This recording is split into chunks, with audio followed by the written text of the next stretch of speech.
Saludos, amigos y amigas de La Respuesta. Kabul, la tragedia de Kabul que ha estremecido al mundo.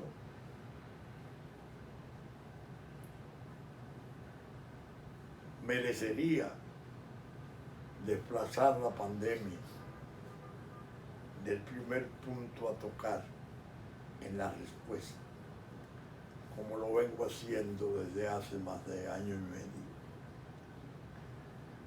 Ambas son dos situaciones de inmenso dolor y de trastornos para el mundo. Me quedo con la pandemia brevemente. Quiero dar hoy una información. Como les he explicado, las informaciones yo las obtengo de la comunicación televisiva y mundial, especialmente atento a cómo van las naciones de más alto desarrollo. Me encontré con una muy preocupante y la quiero compartir con ustedes.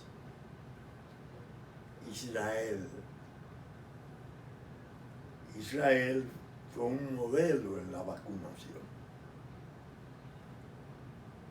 Propiamente la totalidad de su población, es una población pequeña, es un estado pequeño, lo sabemos, pero su 100% vacunado, su rebaño se estableció. Ahora hay alarma. Israel está recibiendo un nuevo ataque de Delta. Ellos habían utilizado a Pfizer, las 2 dosis de Pfizer, y ahora están contra la pared porque la Delta ha entrado con una velocidad enorme para el contagio y le está creando un rebrote altamente peligroso. Eso nos debe a nosotros servir de espejo, cuando no de lección,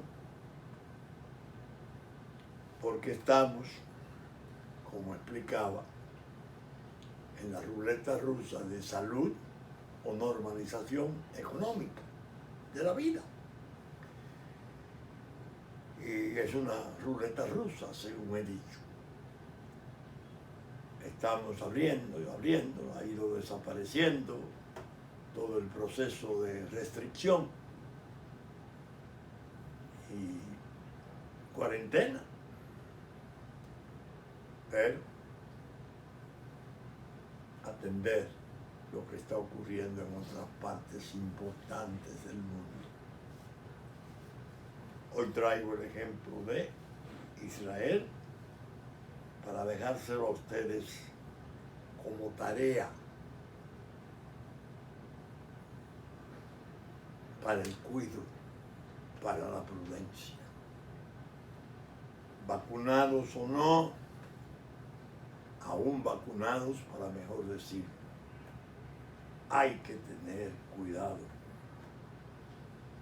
La aglomeración, el grupo, los lugares cerrados, la falta de distancia, el no uso de la mascarilla puede resultar fatal. La advertencia está hecha. Ahora bien, Kabul, Dios mío,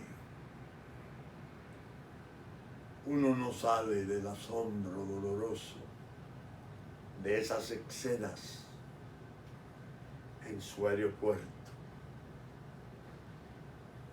Millares y millares y millares de hombres y mujeres, que no vi niños, desesperados por refugiarse en un avión de rescate de los que fueron enviados por Estados Unidos y no sé si otras partes, para ir sacando ese cuadro enormemente preocupante de gente que entiende que si permanece, muere. Porque el Talibán entró a Kabul, dice que domina todo el territorio de Afganistán, su presidente se fugó vergonzosamente, sus fuerzas armadas de 300.000 hombres equipadas con los armamentos más modernos, no tiró un tiro. Y hay unos 6.000 soldados norteamericanos ayudando a salir a los refugiados. La situación se tornó tan crítica que hubo un momento en que los Estados Unidos le dieron instrucción a su propia gente que no fuera al aeropuerto, donde están sus aviones, que se quedaran en los lugares donde estaban, que ellos tratarían de protegerle. Y según he visto, parece que han entablado conversaciones con el Talibán para que no se produzcan ejecuciones, casos odiosos de muerte, asesinatos, porque eso podría crear una situación todavía peor. El fiasco, el desastre de Afganistán se sabía desde hace mucho tiempo que no sería una retirada ordenada, pacífica, pactada. El presidente Trump, pese a lo truculento y a lo intempestivo que es, dio unos pasos importantes de negociaciones con Arabia Saudita y con los sunitas, y se llegó a un trato incluso directo con el propio Talibán de que le iban a consentir el control de regiones, pero que habría un gobierno central y que se iría haciendo un proceso gradual y que la retirada de las fuerzas extranjeras de OTAN se produciría gradualmente, en forma ordenada. Cuando sobrevino la tragedia institucional de Estados Unidos, que vimos todos, y basta solo recordar un hecho para uno saber que sí fue una tragedia. El Congreso norteamericano rodeado de trincheras y alambres de púa, para no entrar en detalles, y un proceso electoral penosísimo, que no es la hora de entrar en detalles.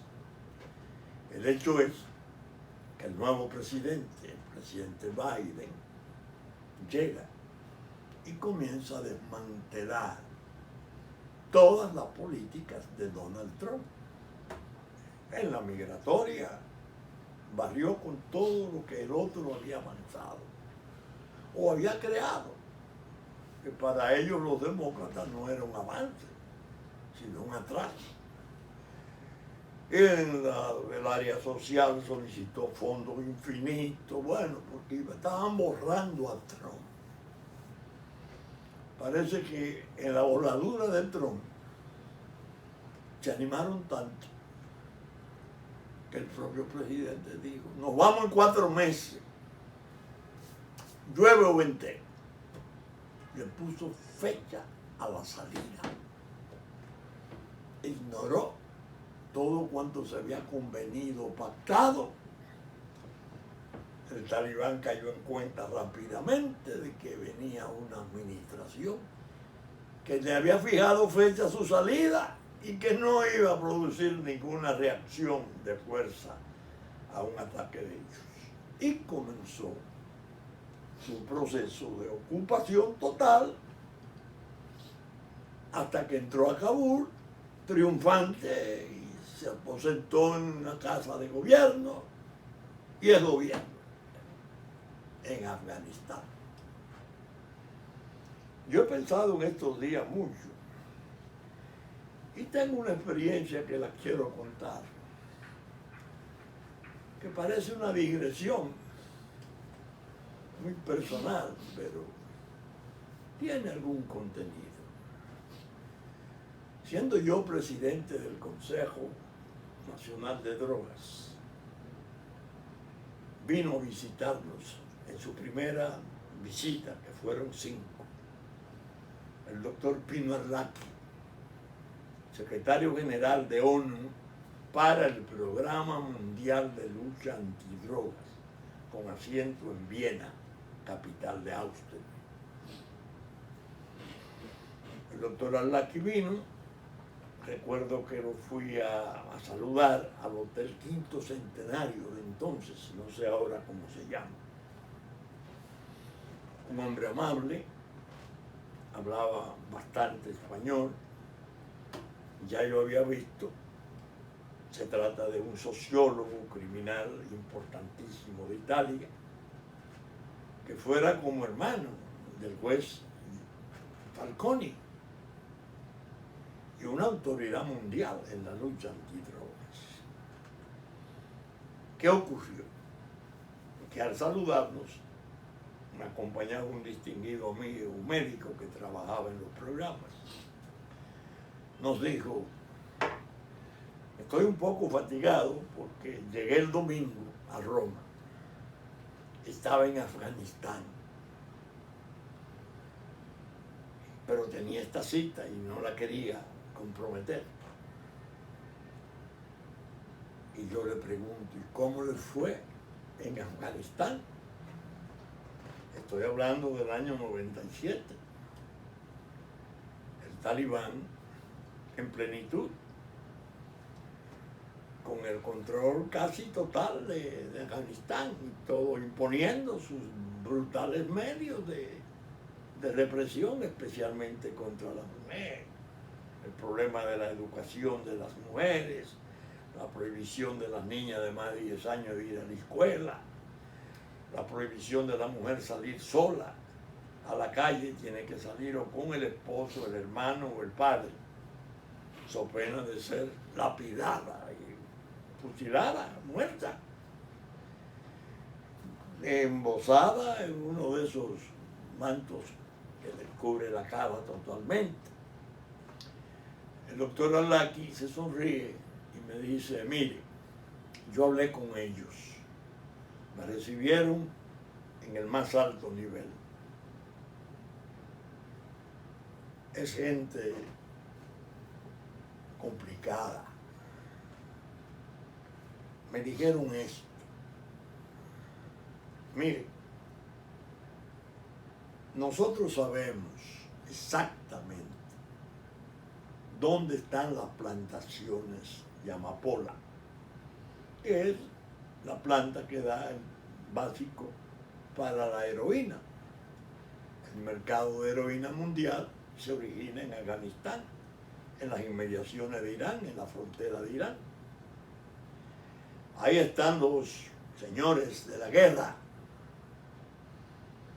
Nosotros sabemos quiénes son, qué hacen, dónde están, y le vamos a hacer una propuesta a usted, doctor Arlaqui. Nos comprometemos a eliminar la totalidad de las plantaciones, y de ello no quedaría ninguno vivo, siempre que ustedes volteen la cara hacia otra parte. Ustedes, Naciones Unidas, ustedes, Occidente, porque sería un trabajo de limpieza consono con nuestras creencias. Nosotros no aprobamos el comercio, el narcotráfico, ni para consumo doméstico, ni para exportación. Pero eliminarlo va a ser un esfuerzo y muy cruento. Entonces ocurre que pasamos después a ser acusados en un tribunal internacional. Ustedes tienen que volver la cara para otro lado y hacerse de cuenta que eso no se ha dado, que eso no existió. El doctor Arlaki se sonríe y me dice, yo le contesté, miren señores, yo no tengo facultad para comprometer a las Naciones Unidas. Yo soy un importante funcionario, pero para un programa. Eso tendría que decidirlo el Consejo de Seguridad o la Asamblea General.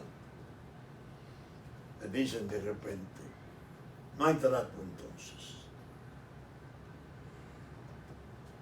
Bueno, yo me retiré, me trataron con consideración, respeto, y aquí estoy. Comentamos una obra de Alain Labrousse. Alain Labrousse es un francés importante en la lucha mundial antidrogas. Fue director del Observatorio de Francia y del Observatorio Mundial de la Droga. La droga, el dinero y las armas. Una obra magnífica, yo la tengo en mi biblioteca.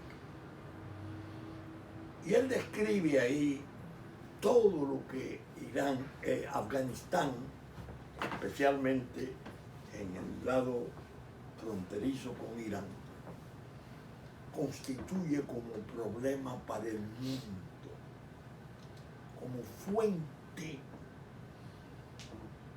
de la heroína. Es un libro fabuloso, tanto así que cuando se produjo la invasión norteamericana, muchas de las cosas que Alain Labrousse plantea en ese libro fueron estudiadas, consideradas y algunas seguidas por la estrategia militar norteamericana para desenvolverse en el norte, en la parte donde está la amapola, donde están las grandes plantaciones y donde están los grandes carteles, los señores de la guerra. ¿Qué ha ocurrido? Estados Unidos interviene después del atentado del 9/11 y se sabía de antemano que era muy difícil lograr lo que se anunciaba.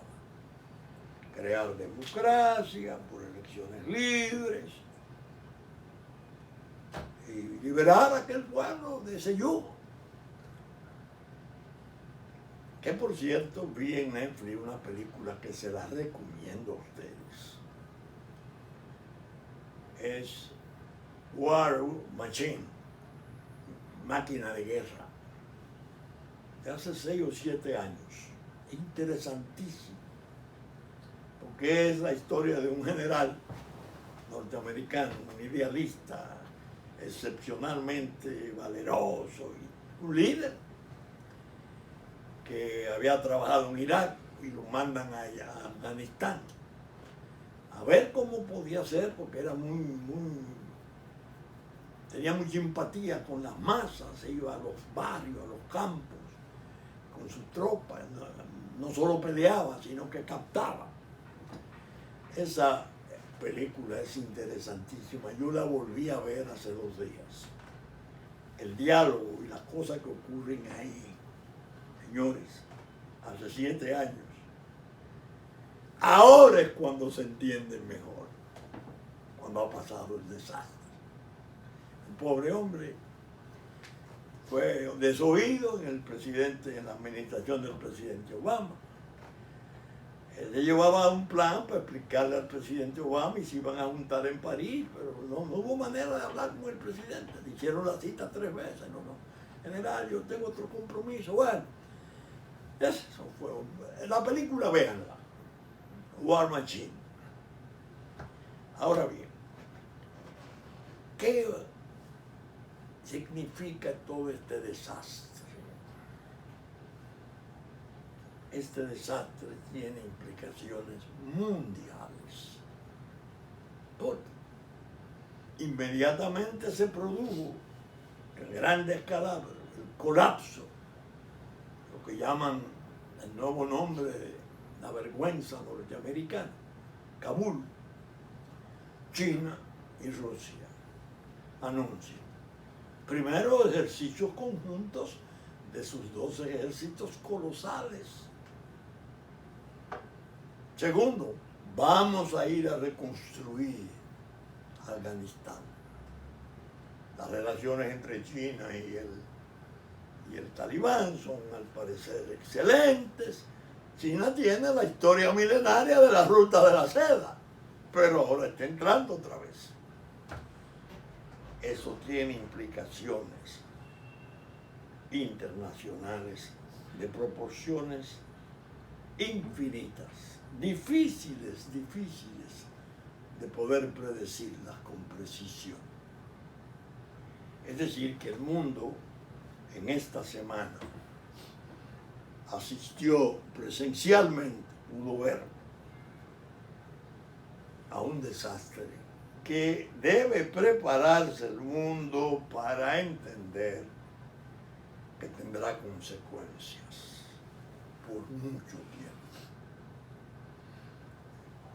El grupo declarado terrorista de escala mundial queda ahora en condiciones casi de potencia militar, porque Estados Unidos gastó billones, miles de millones de dólares para formar un ejército de 300.000 hombres, con todo el armamento moderno posible.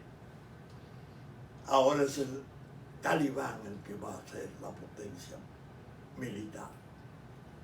Lo que puede ocurrir en la zona, entre sus resabios y sus pleitos, que los hay, con una parte de Pakistán, con una parte de Irán, con todos los tanques que eran de Unión Soviética, con los cuales colinda.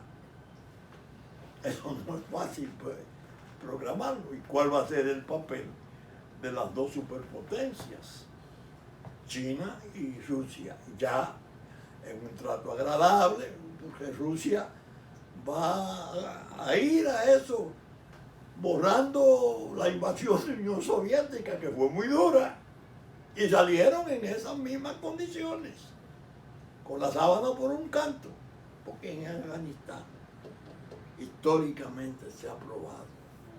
Inglaterra lo intentó 1.000.000 de veces. No es posible producir un dominio extranjero.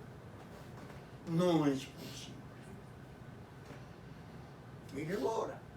Entonces ahora comienzan las especulaciones, que en el fondo la decadencia, la caída del imperio romano, el imperio norteamericano, que Estados Unidos está descabezado, que no tiene reacción, que no tuvo previsión, que ha ofendido a sus fuerzas armadas, que están desmoralizadas. Bueno, todo eso siendo noticias y elementos y componentes de la opinión pública mundial.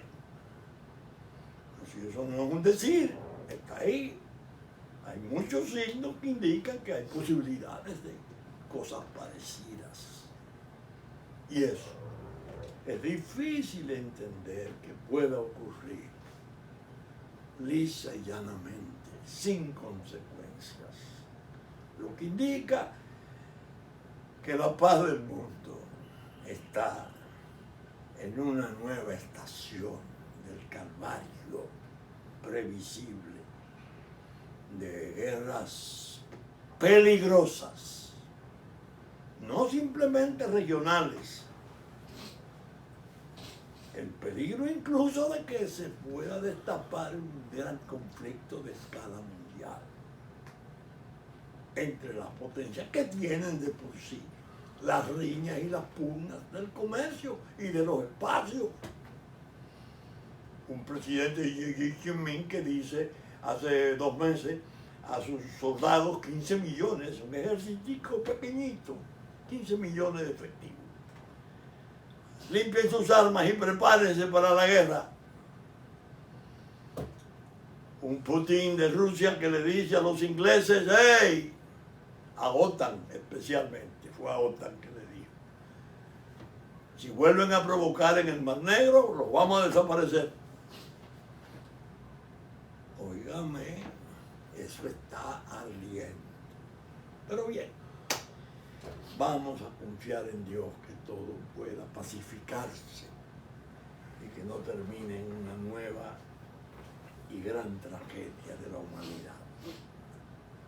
Bien, nosotros aquí tuvimos el discurso del presidente. He estado leyendo las opiniones y oyendo las opiniones, unas ríspidas, críticas, otras lisonjeras, objetivas, y yo creo que la respuesta y su productor debe fijar su posición ante el discurso. Presidente Abinader, usted me sorprendió. Cuando comenzaron a delillar la cuestión del palco y el dinero que se estaba gastando en ese fastuoso palco, que estaban preparando un escenario a lo Buckingham, yo comencé a dudar de la eficacia de ese evento, de la rendición de cuentas. Y me dije, ese espectáculo va a quedar mal. Y el presidente, yo en realidad no le he seguido su oratoria nunca. Nunca. Bueno, cuando da declaraciones, pero discurso en sí, creo que el de la juramentación como presidente. Me impresionó la forma en que manejó el discurso. Fluida, segura, que revelaba conciencia de lo que estaba tratando. Me imagino que había un teleprompter, porque era tanta la fluidez y la salida de los términos y el cierre de los razonamientos tan ordenado que eso no se alcanza si no es con un teleprompter, la verdad. Pero eso tiene sus bemoles. El discurso fue interesantísimo. A mí me agradaron muchas cosas. Primero voy a decir algo que no se entienda que es un afán de infantil, ¿no? Me encantaron las banderas. Ver el escudo, el mismo que había desaparecido en el gobierno anterior, en el centro del espectáculo de gobierno. Ah, que se pudo hacer en la Cariátide. Sí, yo creo que sí. Pero la Cariátide es un espacio cerrado. Meter una aglomeración de gente en un espacio como la Cariátide no dejaba de ser una imprudencia. Ah, que no debió de hacer el palco, sino llevar una de esas tiendas de... Bueno, podría ser más económico. Temor al agua, temor a esto, pero faltaba el orador. Faltaba el orador y yo dije, Dios mío, Dios quiera que esto no sea un fiasco. Me impresionó el presidente. Buena oratoria, presencia excelente. Algunos dicen, una presencia faraónica, no, correcta. En el Palacio de Gobierno vestido como un presidente. Mal hubiese sido, a mi juicio, que se hubiese aparecido desgarbado, sin corbata, que lo vive haciendo y anda ahí en jean. Que no creo que sea lo recomendable, porque a la población hay que recordarle los símbolos y las solemnidades del poder. Ese es el presidente de la República. Su familia lo acompañó muy bien, sus hijas, su esposa. De todo lo que dijo en el discurso hay algunas cosas que yo no aprobé. Una, que es la que considero un riesgo enorme, que el presidente no lo ha pensado. anunció la reforma constitucional para consolidar la independencia del Ministerio Público. No, presidente. Usted, presidente de la República, consolidó la independencia del Ministerio Público y lo hizo cumpliendo su deber. Cuando usted le dice a la doctora Miriam Germán Brito y a la doctora Jenny Berenice Reynoso, quiero que ustedes sepan que están designadas, pero que no tendrán interferencia de ningún tipo. Es decir, no me oigan ni a mí. Usted estaba construyendo la independencia del Ministerio Público. Pero no era un deber moral, no era un lujo para establecer una categoría, una diferencia. No, era un deber que estaba cumpliendo. ¿Dónde se origina ese deber? En la Constitución de la República, que establece y manda con la imponencia de un mandato constitucional la separación de los poderes. Cada vez que alguien desde el área ejecutiva o desde el área legislativa interfiere frente a un juez o ante un fiscal tratando de buscar fallos complacientes favorables a determinados intereses, está interfiriendo el trabajo del Poder Judicial. Eso está previsto, presidente. No hay que tocar la Constitución. Ella lo dice. ¿Qué le falta? Una ley estableciendo castigos severos para aquellos funcionarios que entre sí, entre los poderes públicos, interfieran, y particularmente poniendo énfasis en que debe de ser premunido de mucha independencia el Ministerio Público, y que nadie desde el Congreso, ni nadie desde el Ejecutivo, ni Palacio, ni Congreso tienen posibilidades de influir, fortalecer la independencia de ellos y de los jueces. Es un cumplimiento de un deber. Dejen la Constitución tranquila. Lo que están haciendo es levantando un avispero, porque ahora comienzan todas las maquinaciones. No, que esto es porque va a cambiar esto por la reelección, porque Danilo quiere que le perdonen la familia, porque Danilo quiere reelegirse, porque es lo que busca la reelección y lo que quieren es mantener vivo el PLD para que Leonel no crezca.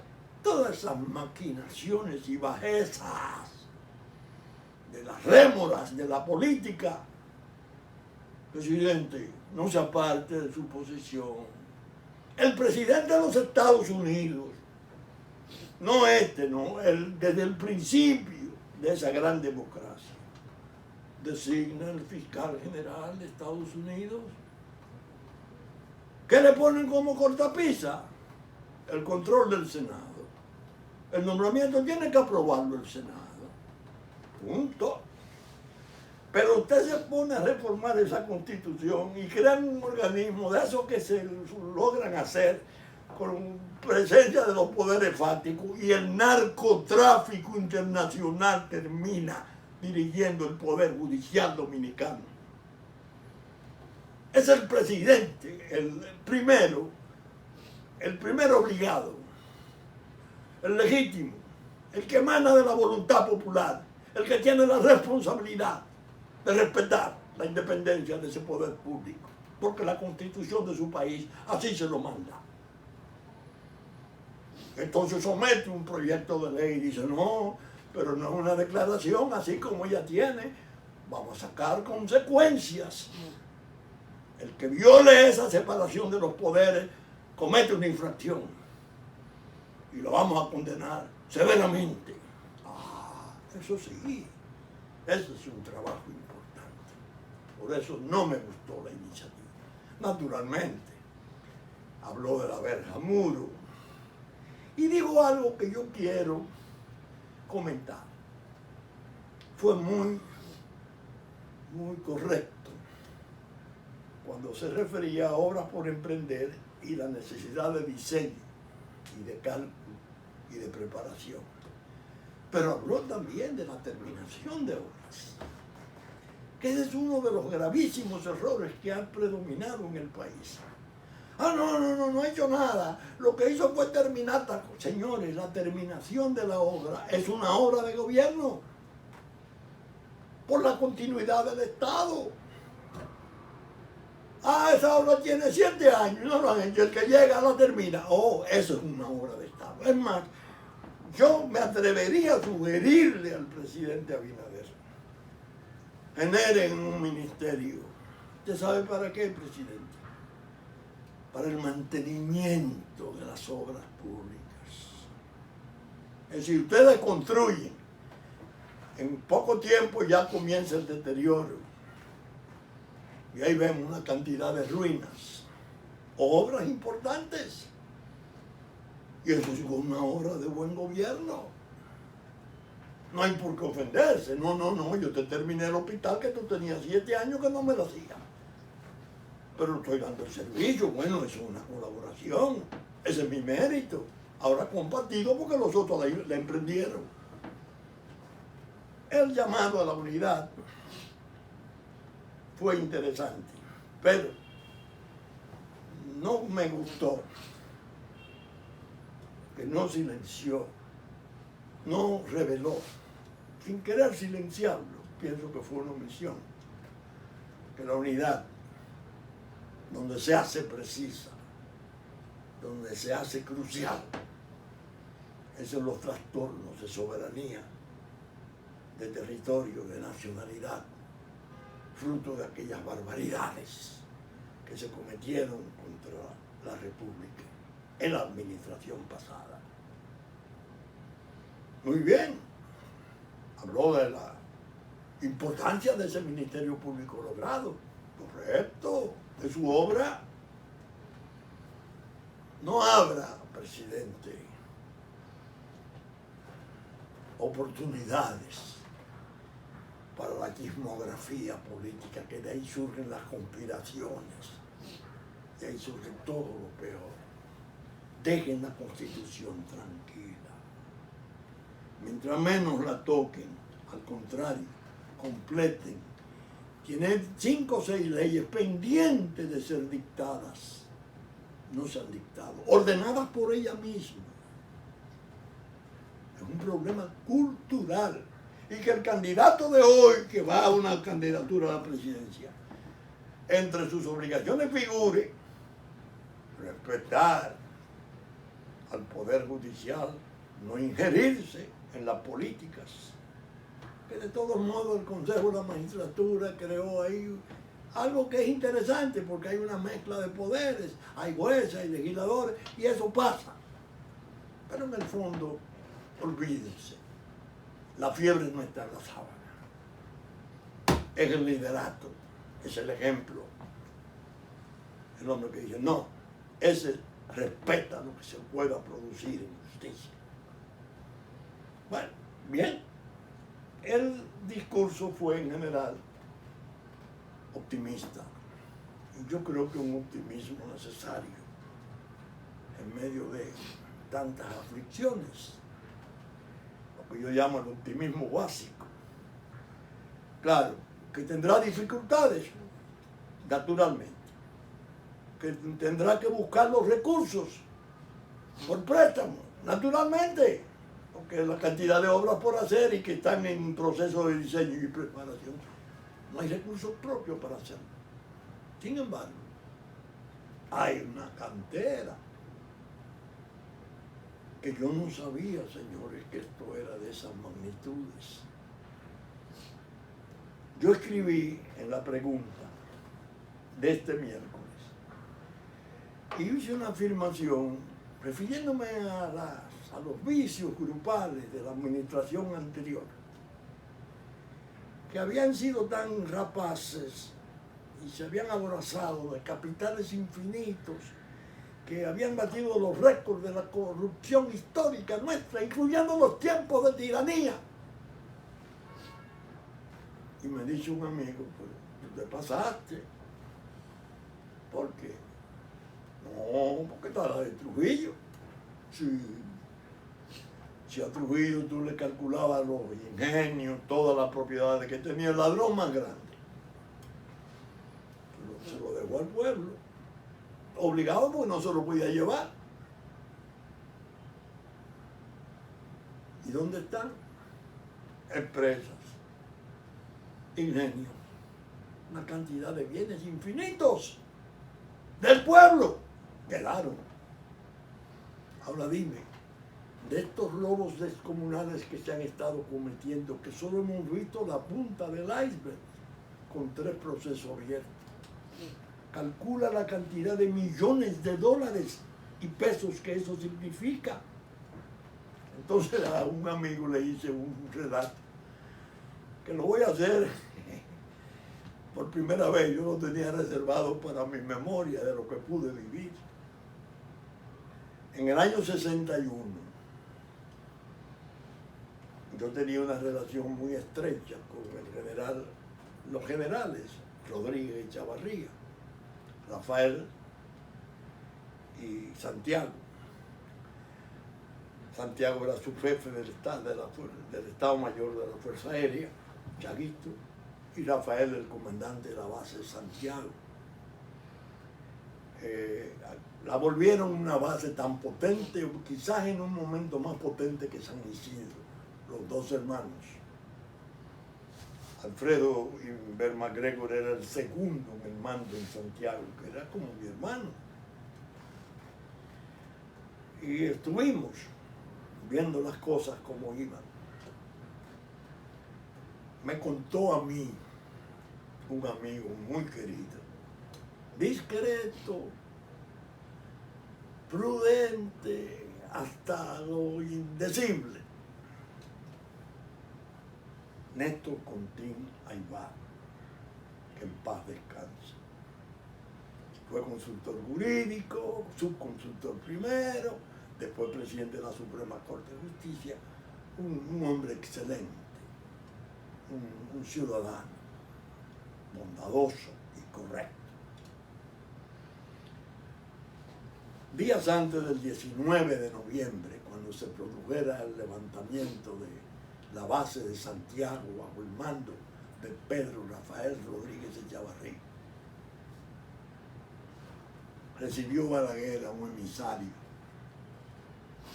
que le enviaba el general Héctor B. Trujillo, Negro Trujillo.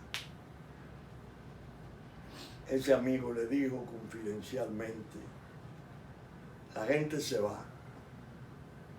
La gente eran los hermanos de Trujillo que quedaban. Pero quieren, le manda a decir el generalísimo Negro Trujillo, que él tiene unos pesos, unos dólares, en caja de zapatos, en su closet, y quiere que no lo desconsidere, que con eso es que él puede vivir, porque no tiene dinero en el exterior. La respuesta del presidente Balaguer fue: bueno, si ellos se van, lo que está circulando es el rumor de una lista que hay, porque ellos van a hacer resistencia para imponerse. No, ellos se van. Si ese es el precio de la paz, lo mejor es darse por no enterado. Es decir, lo mejor es no saber que él lo lleva. Déjatelo sacar. Pero, le dijo, lo que pienso es que ellos no pueden, ya parece que él había oído algo, dejar a su madre para un viaje posterior. Ellos tienen que llevarse a su madre. Balaguer, el hijo de doña Celí, le manda a decir al hermano de Trujillo: bueno, lo mejor es no saber que tú te lo llevas, pero ese es el precio de la paz, está bien. Pero llévate a tu madre, no me la dejes aquí. Y así pasó.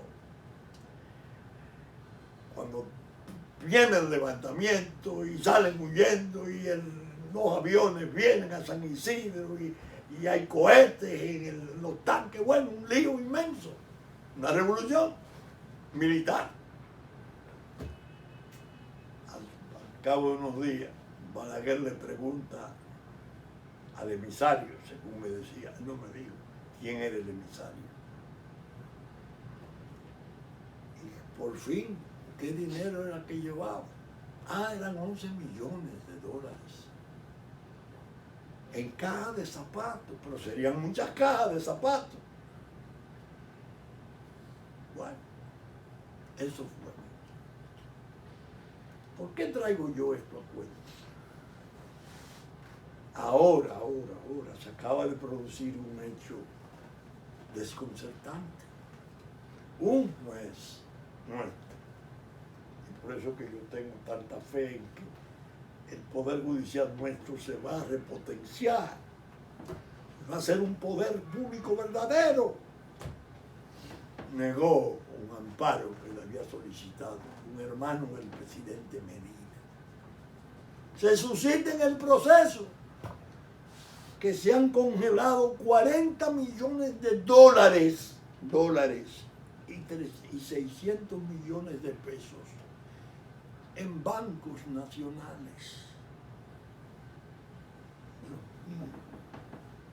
Son 3.000 millones de pesos.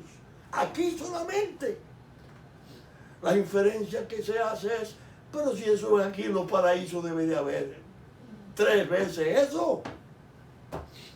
O más que eso, o el doble de eso. Uno, cuñado, no hermano, cuñado, hermano de la esposa del señor presidente Danilo Medina. Ahí hay 3.000 millones de pesos. Ustedes se imaginan una investigación bien llevada con el apoyo de la Secretaría del Tesoro de Estados Unidos, haciendo uso de su ley allá para repartir los hallazgos, que se abriera una investigación sobre paraísos fiscales, por lo menos lo de Occidente, porque me imagino que lo de Asia, el propio Hong Kong y Singapur no tanto, pero Hong Kong ya mucho, pueden estar protegidos, sobre fondos en dólares que puedan, o en otras monedas que puedan estar guardados en el extranjero. Estamos hablando de miles de millones de dólares. Entonces al amigo yo le decía, no hay exceso en lo que yo dije. Yo conozco cómo era aquello. Los hermanos de Trujillo hacían su diablura y una serie de chapucería, indecencia y pipí, qué sé yo cuándo, en los gallos, en los choques, los carros, pero no había que le sacar un peso para afuera, $1 para afuera. Don Tirso Rivera, que era un hombre que trabajaba como secretario encargado particular del generalísimo, en paz descanse don Tirso Rivera. Lo del otro es otra jurisdicción. Llama al hijo de Trujillo, Ramfis, y le dice, mire, yo debo decirle que en un banco de Florida hay un depósito de 10 millones de dólares que el jefe tenía para sus necesidades de lobby en Estados Unidos. Don Tirso, gracias, muy bien. Y se pudo haber quedado callado, pero una cuenta que nada más la conocía él. Dicho eso, en respeto a su memoria. Aquello de tiranía tenía una serie de restricciones terribles sobre eso. Un maníaco, no, un momento. El otro que era su dije, generalísimo, lo hizo, un presidente. El dinero lo tenía en caja de zapatos, en un closet. 11 se llevó. A este le acaban de congelar 40, más 600 de pesos, sin contar lo que pueda haber en el extranjero, repito. Dios mío. Entonces, al presidente Abinader, ¿qué es lo que se le debe de aconsejar? Presidente, usted estableció una fortaleza. Quizás usted mismo no se dio cuenta de lo que eso iba a significar. Su misión es sencillamente respetar su obra. La justicia que obre con total independencia. La famosa expresión, ni yo ni nadie en mi nombre puede hablar ante un magistrado. Eso fue un discurso que Trujillo lo pronunció en Santiago, en la corte de Santiago, famoso. Porque la verdad, y no era para justicia, para política. No había quien se metiera con una corte de esa, ni un juez de eso. Yo vi en mi pueblo un mayor importantísimo del ejército que era jefe del regimiento del Nordeste, caer en una desgracia enorme porque le fue a hacer una exigencia a un juez en su homenaje y su memoria a Ruperto Vázquez, a decirle y a pedirle cosas indebidas porque le fue a hacer un reproche, porque estaban notando que estaban condenando demasiado el robo de cosecha en pie. Y Ruperto Vázquez le dice, sálgase de mi despacho, carajo, usted no tiene autoridad para ordenar. Y ese mayor fue degradado y terminó en frontera, en desgracia. Es decir, no es así. Ahora, si era un aspecto político, habían cámaras especiales para eso aquí. Pero eso no era las cortes nuestras, donde andaba Hipólito Herrera Villini, Manuel Ramón Ruiz Tejada, toda esa gente pesada, verdaderos exponentes de capacidad y de idoneidad y de integridad personal que desgraciadamente estaban atrapados como dos generaciones se atraparon en los 30 años. Eso se respetaba. No te metas en hablarle a un juez que ni los hermanos podían. El hermano Virgilio, el mayor, tuvo que irse a España porque le gustaba el derecho, se metía a resolver casos y tuvo problemas en Santiago. Tuvo que irse a España. Tiranía. Esto ahora, oh Dios. Y si se evalúan todos esos capitales, es extrañado, enviado a paraísos fiscales y cosas, de toda esta gente que depredó en la forma en que lo hicieron. Este es un signo, eso que apareció ahí, un signo. Yo lo había visto a él en un programa con Alicia Ortega, doña Alicia, y hubo un momento que le dijo, como que él podía resolver, porque él era un vendedor de 20.000 millones a la corporación, y bueno, y que él tenía su estructura en China. Este es el mismo de los valores aquí. Estructura en China. Cuidado si Taiwán, cuando habló del lobby de 3.000 millones de dólares para establecer las relaciones, pudo saber algo de eso. Fíjense que espeso es el tema. El presidente Abinader deje que actúe su justicia, la de su gobierno, no la de su propiedad. No es su Senado, no es su Cámara de Diputados. Deje el mismo Congreso que desarrolle sus fuerzas, maneje las crisis en forma que este país le va a dar la tolerancia y le va a dar la aprobación y el reconocimiento en la medida en que su trabajo califique como lo ha ido haciendo en el manejo de las crisis. Bien, saben ustedes que estamos saliendo por Supercanal, domingo a las 11 de la mañana, nuestra versión central. Canal 3 del cable, 33 televisión abierta y YouTube. Que asimismo del Impacto, a las 12 del mediodía y a las 9 de la noche de domingo reproducen nuestros contenidos.